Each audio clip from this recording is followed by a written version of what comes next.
What's up everybody, welcome to Money Management channel. My name is Andrei and today I'm gonna be doing an update on MMTLP and FINRA saga. I got the cash in the bag, stadium packed, born a rock star in this life, gonna live it up.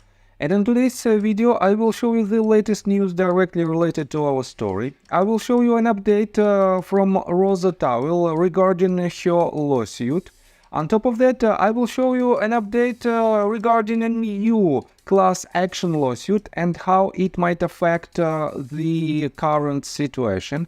On top of that, I will show you an update regarding the AST transferring, and at the end of this video, I will show you a mind-blowing, or let's say an embarrassing news from Citadel Securities. And before we dive deep into all of this, I want to kindly ask you to hit the like button for YouTube algorithm. It takes you not more than split of a second of your time, but for me it takes more than 4 hours of hard work on a daily basis. And in my opinion, it is quite a fair price to hit the like button in return to my work. So, and let's start with the news itself. Junk Savvy wrote this tweet just several hours ago, and she wrote, "Breaking news. Attorney and MMTLP investor Roza files appeal with United States Court of Appeals for the 11th Circuit, North District of Florida. Roza filed a motion for extension to file appealant brief, which was granted. Appeal brief was due to November 13th, 2023. And here is the link to the appeal itself, to the appellant open brief, and it is not the longest document, about 19 pages long, but let me show you the summary that was written by Due Diligence. His current Twitter account is Karmic Drew, Karma Collects, and he wrote this. Breaking news, Roza has filed her appeal. In her appeal, Roza asserts that the circumstances warrant a share accounting, and she is going after FINRA's immunity in a big way. Summary in image below. Get them, Roza. Good luck. We are with you." And here is the document, and I want to pay attention on just several bullet points.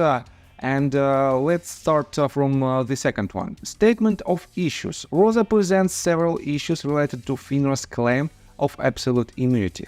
Whether FINRA should have absolute immunity against claims when their actions are unclear. Whether FINRA should have immunity against claims for share accounting when a publicly traded entity becomes a privately held corporation outside of FINRA's purview. Whether FINRA should have absolute immunity against claims for accounting in case of discrepancies in share counts. Whether FINRA should have absolute immunity against claims for share accountings when FTD notices are issued before a merger and no comprehensive accountings are provided afterward. This here is a great point. This add-on was made by Due Diligence. Whether a fiduciary duty arises from the Exchange Act. If so, Roza claims we should be entitled to a share count audit. So, it is quite good statements, and I have to say that Roza prepared very good for this appeal, and I have to say that she uses all of her knowledge and experience in order to push her case forward. So, let me show you, let me go to the 6th paragraph. Arguments against FINRA's immunity. Roza challenges FINRA's immunity, stating that it is not appropriate when SROs perform non-government functions.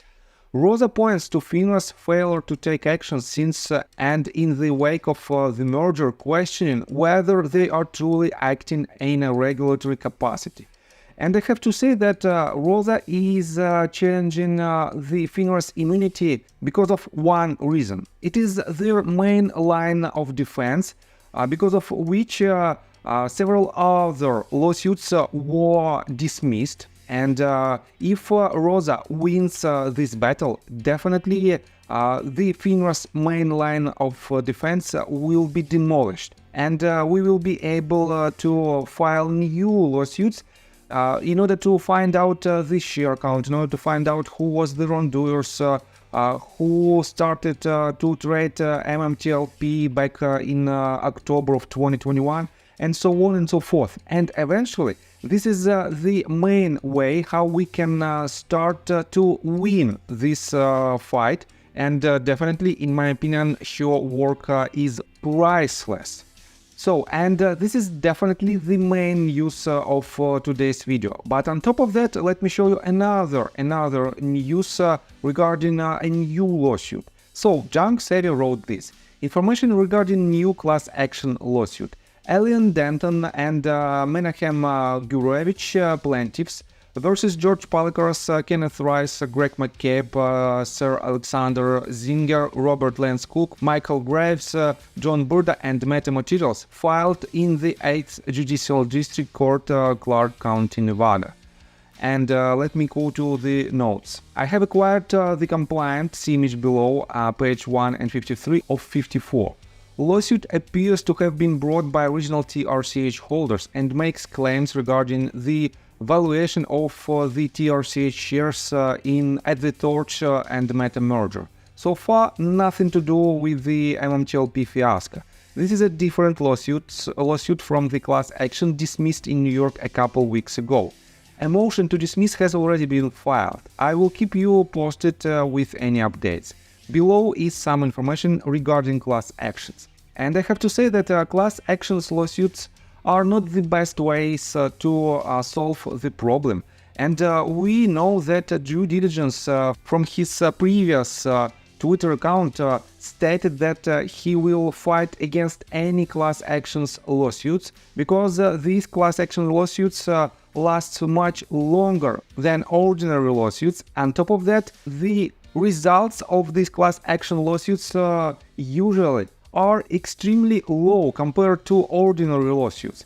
And let me show you this tweet that was made by Mark Basile. He wrote in response to the tweet that was written by Kevin Doc McCarthy, and Kevin wrote, "A class action would take years, never be able to prove similar damages, and the attorneys would take 40% plus expenses, which equates to 50%. A reminder would go out to class participants in December of 2027. A focused lawsuit that peels apart the lawyers is more valuable." And Mark responded, "Agreed.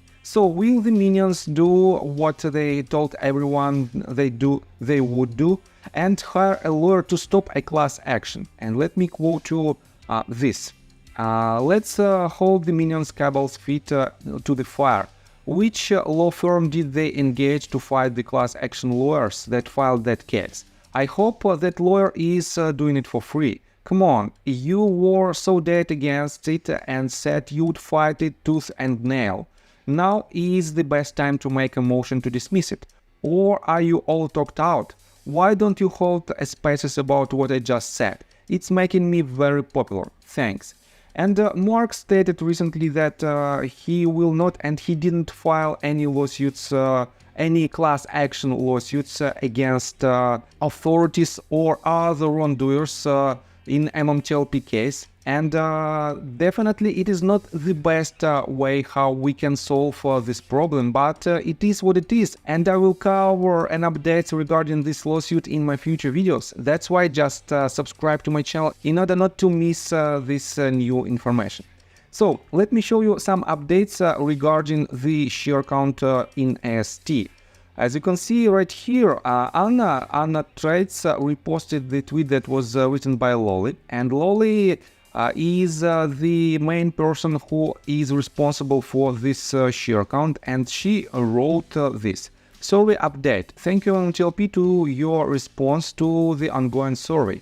We have had 352 people respond with DMs to date. Of the 1,158 who responded to the original X survey, we would love to see more people provide their share data that was not at AST as of October the 1st. People vary on what the totals are, so I broke it out below. I hope this helps. We've been receiving 300,000 to 600,000 shares reported per day. Thank you for your help. I will keep this spreadsheet going until we fill AST.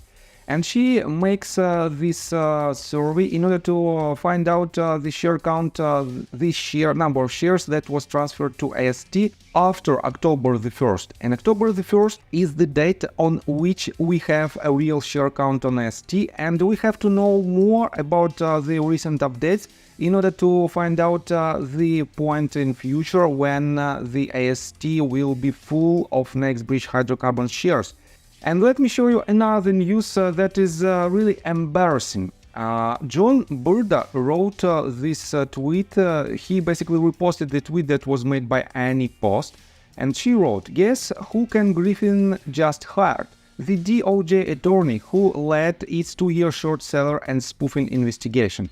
I kid you not, that attorney with highest level info into government's case against Citadel now represents Citadel in NWBO and Cohen Milstein spoofing case. This cannot be legal." And basically it is mind-blowing news because the person who knows a lot of information regarding Citadels and its illegal activity and who fought recently against them, he basically was bought by the Citadel itself. And this is a quite ridiculous situation when Citadel with their money can buy anyone in order to cover their potentially illegal activity. So, it is what it is, we have to move forward, and to do it, please hit the like button for YouTube algorithm. And see you guys and girls next time. Bye! I got the cash in the bag, stadium packed, born a rock star.